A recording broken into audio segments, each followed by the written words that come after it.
రోజు రోజుకు భూమి జాగలకు ఇల్వ మస్తు పెరుగుతున్నది. ఏ మూలకు పోయి అడిగినా గజం 10-20 వేలు అంటుర్రు. ఇక పట్నంలో భూముల రేట్ల గురించి చెప్పొద్దు.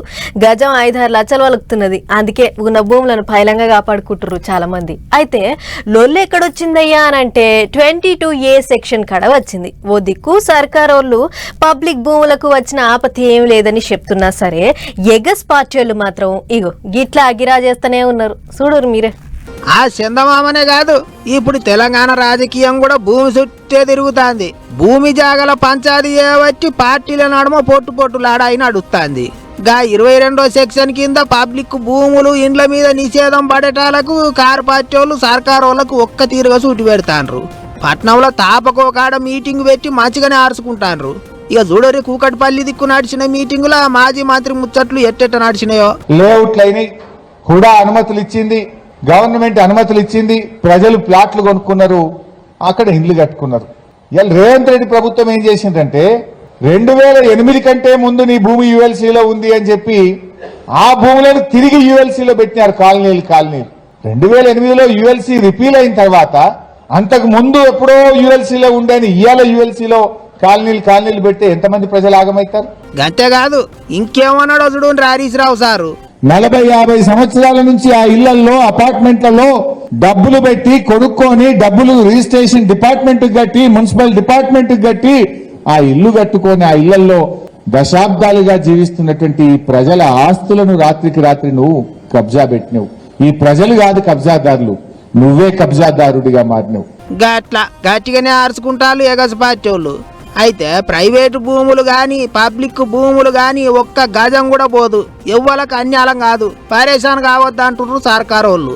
ఆఫీసర్ల లాపర్వ చేయబట్టి గట్లయింది కానీ ఇంకోటి కాదన్నట్టు చెప్పుకొస్తుండ్రు. లిస్టు సరి చేస్తుండ్రట.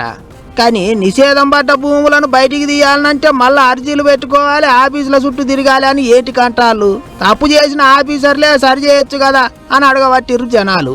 పెద్ద ముచ్చట ఏంటిదంటే రెవెన్యూ శాఖలో పనిచేస్తాన్న ఆఫీసర్లు ఏంటికట్లా సోయి లేకుండా పనిచేస్తానని చేయి పార్టీ లీడర్లే కొంతమంది నారాజు అవుతుండ్రు. ఇక పెద్ద మనిషి విహెచ్ కాక చూడండి ఏమన్నాడో.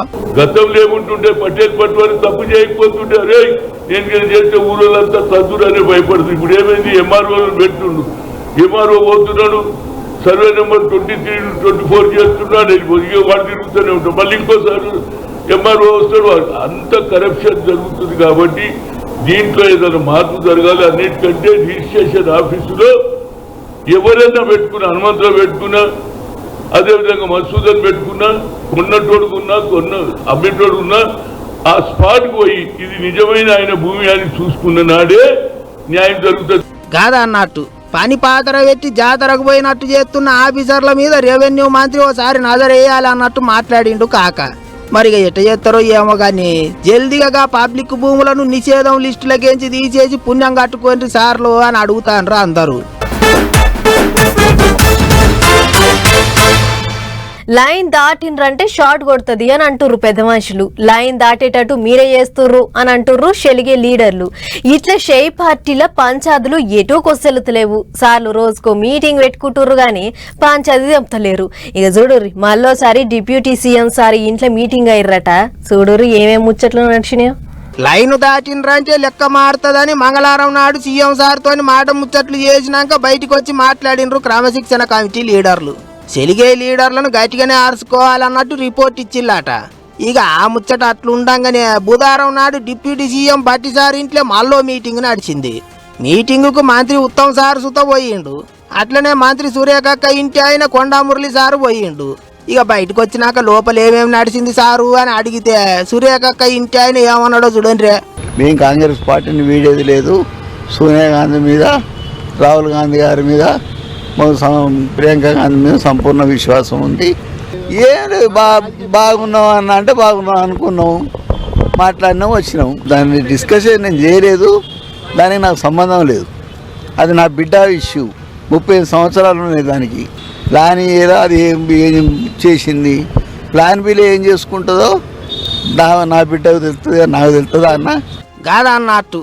ఆడబిడ్డ మాట్లాడిన ముచ్చట్లకు మాకు సంబంధం లేదు, ఆ ముచ్చట ఆమె ఇష్టం అన్నట్టు చెప్పుకొచ్చిండు సారు. అంతేకాదు చెయ్యి పార్టీ పెద్ద మనుషులు అంటే గౌరవం, చెయ్యి పార్టీలనే ఉంటాం అన్నట్టు మాట్లాడిండు. నడమ కారు పార్టీలకేంచి పోయి కొత్త పార్టీ పెట్టుకున్న కవితక్క ముచ్చట కూడా తీసిండు. ఇప్పుడు కవిత గారు పోయారు, వాళ్ళది వాళ్ళు, మాది మేము. మా బిడ్డ మా కుటుంబం అన్న, సంబంధం ఏంటి? నాకు ఉన్నదే ఒక బిడ్డ. తిరగని అన్న, ఈ తిరుగుడు మాకు కొత్త కాదు, ఇది పాత కాదు. గట్లా ఆమె ప్లానింగ్లు ఆమెకు ఉండింటాయి, మాకేం తెలియదు అన్నట్టు చెప్పుకొచ్చిండు సారు. అటు మంత్రి ఉత్తమ్ సారును కదిలిస్తే నేనేం మాట్లాడేది లేదు అనుకుంటూ పోయిండట. ఇంకో దిక్కు వరంగల్ పోయిన మంత్రి సురేఖక్క సుత అస్సలే సప్పుడు లేకుంటున్నది. ఇక బట్టి సార్ ఇంట్లో మీటింగుకు మునుగోడు ఎమ్మెల్యే రాజగోపాల్ రెడ్డి సారు కూడా పోయిండు. బయటకు వచ్చినాక ఏమాయ సారు అని ఆయనను కదిలిస్తే ఏమన్నాడు చూడండి. నేను ఎక్కడ కూడా పార్టీకి వ్యతిరేకంగా, ముఖ్యమంత్రికి వ్యతిరేకంగా, ఒక వ్యక్తులకు వ్యతిరేకంగా ఎక్కడ కూడా నేను ఎప్పుడు మాట్లాడలేదు, విమర్శించలేదు. కొన్ని సందర్భాల్లో నిజమైన కాంగ్రెస్ పార్టీ కార్యకర్తలకు అక్కడక్కడ ఎన్నికలప్పుడు వచ్చిన ఇతర పార్టీ వచ్చిన వాళ్ళకు టికెట్లు ఇవ్వడం వల్ల గెలిచిన తర్వాత నిజమైన కార్యకర్తలకు, నిజమైన కాంగ్రెస్ పార్టీ గెలిపించిన కార్యకర్తలకు అన్యాయం చేస్తుండ్రు. వాళ్ళని కాపాడుకోవాల్సిన బాధ్యత కాంగ్రెస్ పార్టీ రాష్ట్ర నాయకత్వం మీద, నాలాంటి వ్యక్తుల మీద, అధిష్టానం మీద ఉంది అని చెప్పిన. ఘాట్లున్నది సారు ముచ్చట. మరిగా ఏం చేస్తారో, పంచాదులు ఎట్టెట్లా తస్బా చేస్తారో ఏమో చూడాలి చెయ్యి పార్టీ పేద మనుషులు. బీడుపడ్డ భూమి పచ్చగా కావాలంటే నీళ్లు కావాలి, తడారిన గొంతుక తడవాలంటే నీళ్లు కావాలి, ఇంట్లో లైట్ బుగ్గ ఎలగాలంటే నీళ్లు కావాలి, మనం కడుపు నిండా బువ్వ తినాలంటే కూడా నీళ్లు కావాలి. నీళ్లు లేకపోతే మనకు బతికే లేదు. అందుకే ఎక్కడైనా సరే, ఎవ్వరు గద్దెనెక్కినా సరే సర్కారు వాళ్ళను నీళ్లు కావాలి అని అడుగుతుంటారు పబ్లిక్. ఇట్లనే ఏండ్ల సంధి తిప్పల వడంగా ఇన్నొద్దులకు, కరువు నేలకు కొండంత అండ దొరకబోతున్నదట ఏపీలో. పండ్రే ఆ కథ ఏందో చూద్దాం. అప్పుడు ఎప్పుడో 30 ఏండ్ల కింద శంకుబండ బాతిస్తే ఇగో ఇన్నొద్దులకు కొసెళ్ళింది ఏపీలో వెలిగొండ ప్రాజెక్టు. రేపు వచ్చే 31వ తారీఖున ముఖ్యమంత్రి చేతుల మీదంగా నీళ్లు బారిస్తారట. శ్రీశైలంకేంచి నీళ్లు తీసుకుపోయి నల్లమల సాగర్లో నింపుకుంటారట. వెలిగొండ ప్రాజెక్టు చేయంగా ప్రకాశం, మార్కాపురం, నెల్లూరు, కడప 4 జిల్లాల్లో కలిపి 30 మండలాలలో 4 లక్షలకు ఎక్కువనే ఎకరాలకు నీళ్లు బారుతాయట. దాంట్లో ఇప్పుడు తొలతమాలక ఓ 1,00,000 ఎకరాలకు నీళ్ళు ఇచ్చే ఎగురని చేస్తారట. సాగు నీళ్లకు డోకా లేదంటాళ్ళు. అంతేకాదు తాగే నీళ్లకు కూడా ఇక రంది లేదన్నట్టు చెప్తుండ్రు. అయితే పంక పార్టీల సర్కారు ఉన్నప్పుడు అప్పటి సీఎం జగన్ సార్ కూడా ఓసారి వెలిగొండ ప్రాజెక్టును చాలు చేసిండు, జాతికి అంకితం ఇచ్చిండు. కానీ పనులు పురాగ చేయకుండానే ఎట్ట చాలు చేస్తారు, ఎట్లా అంకితం ఇస్తారని కూటమి సర్కారు వాళ్ళు తొలత సంది గట్టిగా గరం అవుతాళ్ళు. అందుకే గిట్లా మళ్ళోసారి అన్ని పనులు పురాగా చేసి నీళ్లు బారియనికే తయారైనరు. సీఎం సార్ టూరు కొరకు మంత్రులే దగ్గరుండి అన్ని పనులు చేయిస్తుండ్రు. ఇక అది అట్లుంటే వెలిగొండ ప్రాజెక్టు మీద తెలంగాణ లీడర్లు గరం అవుతుండ్రు. చూడరి ఆ ముచ్చట్లు ఎట్లున్నాయో. 100% కృష్ణా బేసిన్ నుంచి అక్కడ పెన్నా బేసిన్ వరకు అక్కడి వరకు నీళ్ళు తీసుకుపోయి మా ప్రాజెక్టులు ఎండగొట్టి కల్లకుర్తి, అచ్చంపేట, కేఎల్ఏ సంబంధించినటువంటిది, పాలమూరు రంగారెడ్డి జిల్లా ప్రాజెక్ట్ సంబంధించినటువంటివి టోటల్గా డ్యామేజ్ అవుతుంది. ఇక్కడ పంపులు ఆన్ చేస్తలేరు, వాళ్ళకు నీళ్ళు పోయేటట్లు వదిలిపెట్టేస్తున్నారు. రైతులు నాటేసుకున్నారు. ఇప్పుడు మిట్టుకు అంటుంది పాలన వాళ్ళది కాదన్నట్టు. అటు కర్ణాటక రాష్ట్ర పోళ్ళు ఆలమట్టి ప్రాజెక్టు ఎత్తు పెంచుకుంటే ఏమంటలేరు.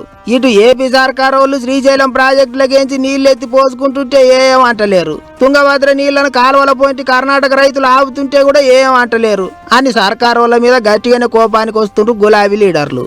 మరిగా 31వ తారీఖునే వెలిగొండ ప్రాజెక్టుకేంచి నీళ్లు బారబోతున్నాయి.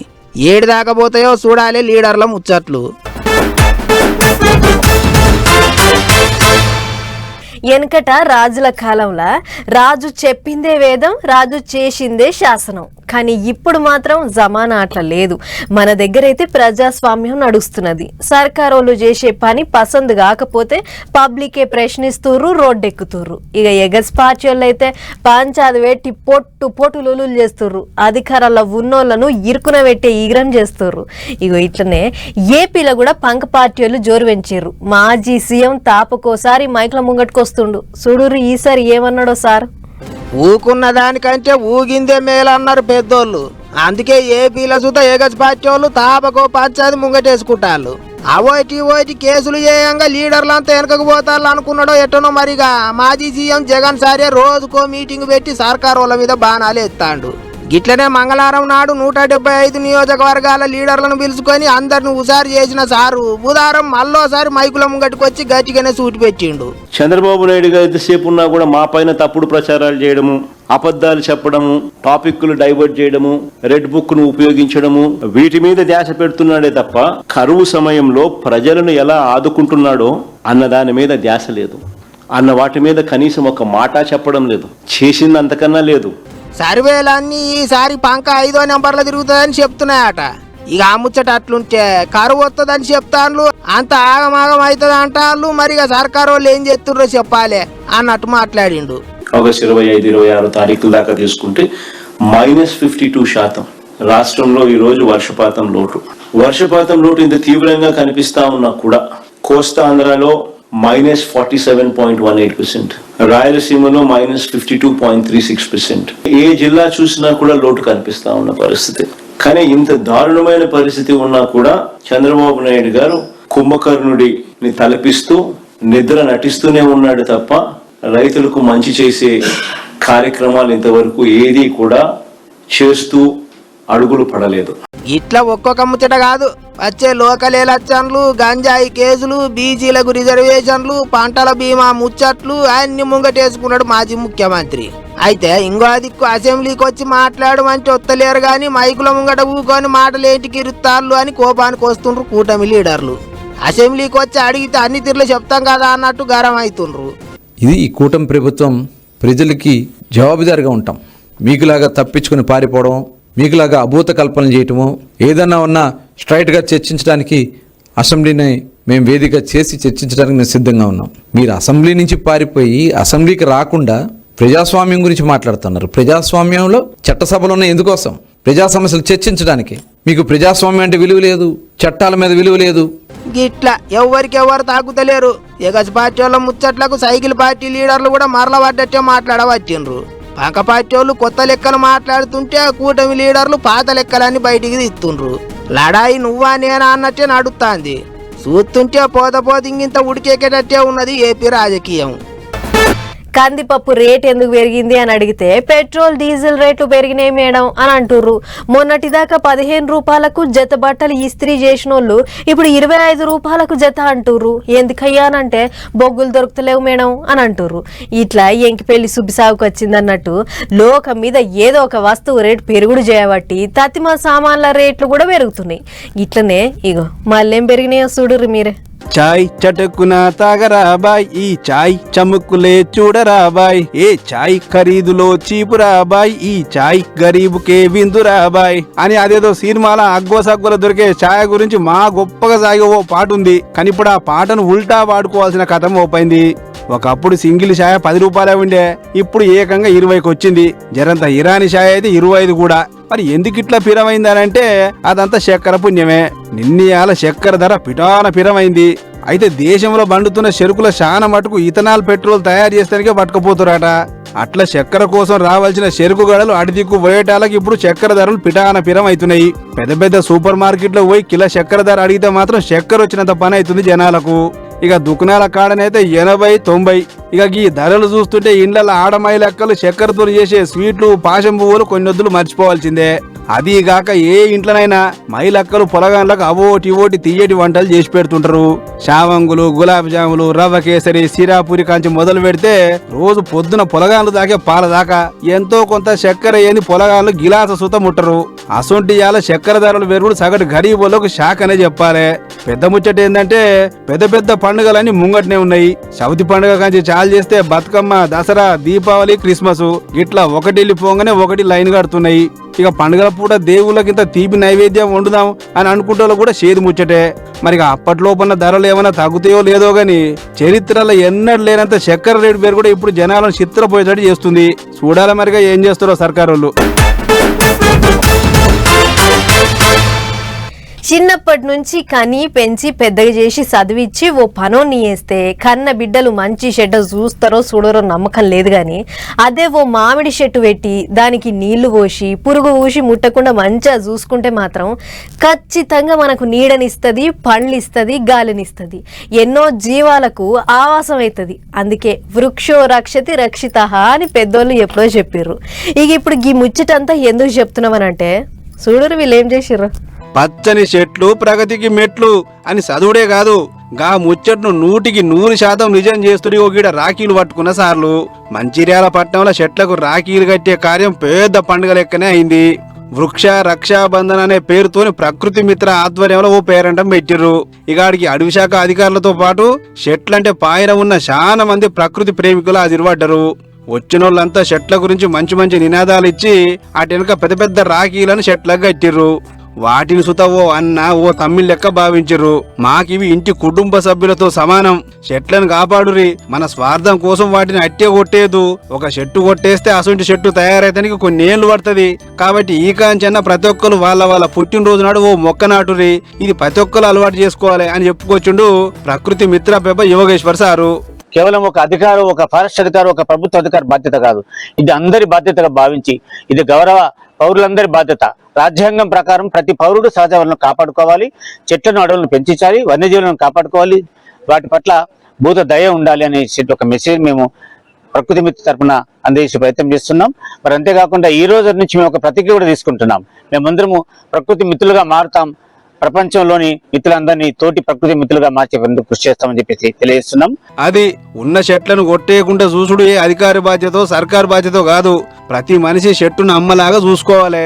కొట్టేసే ముందు 1కి 10 మాటల ఆలోచన చేయండి అని ప్రకృతిని పాయిరంగా చూసే పెద్ద మనుషులు ఇట్లా మాట్లాడుకొచ్చారు. అటెనక అడవి శాఖ అధికారి మాట్లాడుకుంటా చాలా మంది ఇండ్లు కడుతుంటారు. కట్టే ముందు సర్కారుకు కొన్ని ట్యాక్సులు సుత చెల్లిస్తారు అని ఇంకేమన్నాడో చూడరి. మనం ఒక ఇల్లు కడుతున్నామంటే మనం వాల్టా యాక్ట్ ప్రకారం కొంత డబ్బులు గవర్నమెంట్ కడుతున్నాం. ఇల్లు పర్మిషన్ రాదు మీకు. దాని ఉద్దేశం ఏంటంటే ఒక 2 చెట్లు 3 చెట్లు మీరు తిరిగి పెంచితే మీ ఇంట్లో ఆ డబ్బులు మీకు తిరిగి వస్తాయి. కానీ ఆ విషయం చాలా మందికి ఇల్లు కట్టుకుంటే ఎవరికి తెలియదు. ఇల్లు పర్మిషన్ కట్టుకునేటప్పుడు మీరు వాల్టా డబ్బులు కూడా కడతారు, కంపల్సరీ కడతారు. తిరిగి చెట్లు పెంచి ఒకవేళ నిజంగా మీరు చెట్లు పెంచితే మీరు తిరిగి ఆ డబ్బుల్ని తిరిగి తీసుకోవచ్చు. ఇప్పటికన్నా ఇంటికి 2 మొక్కలు పెంచుర్రి. చెట్లుంటే మన జీవన ప్రమాణాలు దండిగా మారుతాయి. స్వచ్ఛమైన గాలి దొరుకుతుంది, నీడ దొరుకుతుంది, పండ్లు ఫలాలు ఎట్లా చూసినా లాభమే అని చెప్పుకొచ్చారు. మొత్తానికి రాకెట్ల పున్నం ఒక్కరోజు ఉందనగానే రామ్ చెరువు కట్ట మీద మాజూరుగా అయింది చెట్లకు రాఖీలు కట్టే పండుగ. ఇంకో వాడుతున్నదిలా అది ఒక్కసారి చూసేద్దాం పారు. తెలంగాణ రక్షణ సేవ పార్టీ పెబ్బ కవితక్క పసుపు కొమ్ము గట్టిన ముచ్చట పట్నంలో అయ్యింది. యాదాద్రి భువనగిరి జిల్లా గూడూరుకి చెందిన భాషా బోయన బాలప్రసాద్ అనే తమ్ముడు అక్కోళ్ళ పార్టీలనే పనిచేస్తాడట. తోడబుట్టిన తోడు కూడా ఎవ్వరూ లేరట తమ్మునికి. అయితే బుధవారం నాడు తమ్ముని లగ్గం కీసర దిక్కయ్యింది. అంతకంటే మొదలు పత్రిక ఇస్తానికి పోయి అక్క నా లగ్గానికి నువ్వు తప్పకుండా రావాలే, తోడబుట్టిన తోడు లేదు కాబట్టి పెద్దక్క లెక్క హాజరు ఈ తమ్ముని లగ్గం నీ సమక్షంలోనే కావాలి అని కోరిండట. ఇక సరే అని వచ్చిన కవితక్క వచ్చి పెళ్లి పిల్ల మెడల పసుపు కొమ్ము గట్టి 3 ముళ్ళేసింది. ముదిరాజుల ఆచారం ప్రకారం పిల్లగాడు పిల్ల మెల్ల 3 ముళ్ళు వేసే కంటే ముందు ఇంటి ఆడబిడ్డ పసుపు కొమ్మ గట్టుడు ఆచారం అట. అందుకే పిల్లగానికి తోడబుట్టిన తోడు పాత్రల కవితక్క దిగింది. అట్లా పసుపు కొమ్ము కట్టుడైనాక పిల్లగాడు పుస్తగా కట్టిండు. మొత్తానికి అక్క చేతుల మీదంగా లగ్గం ఆవుడుతోని పిల్లగాడు మస్తు మురిసిపోయారు. అక్క కాళ్ళు మొక్కి దివనార్తలు కూడా తీసుకుర్రు.